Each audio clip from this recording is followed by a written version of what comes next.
পরিকল্পনা, মূল টার্গেটই ছিল তারা নেতা হওয়ার জন্য। তো এই কারবালাটা এমন একটা মাস, যেই মাসটা সবচাইতে মুসলমানদের জন্য স্মরণীয় মাস। সুবহানাল্লাহ কোন। স্মরণীয় এবং আত্মা পরিশুদ্ধ। কথা বলবেন না, কয়েকটি কথা বলবো। আহলে বায়াত, পাকে পাঞ্জাতন কেন আমাকে পিসা হুজুর বলছে এই সম্পর্কে বলার জন্য।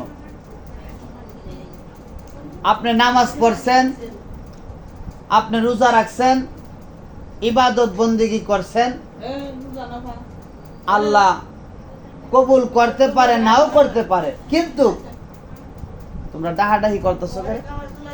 ওহন খাওয়ান শেষ, কোনো কথা নাই, যার যার কাম। আহলে বায়াতের মহব্বত যার মধ্যে থাকবে সেটা হবে তার জন্য নাজাতের তরী। সুবহানাল্লাহ। আচ্ছা, আমি সিলেট থেকে আইছি, খাদেম হুজুর, সবাই আমার চিনে না?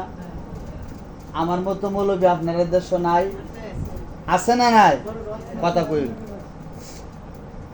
আছে। এত দূর থেকে হুজুর আইছে, আর বাড়ির তলে হুজুর আছে, এই দূরের বেড়া দাঁড়া যাবার কোনো দরকার আছে?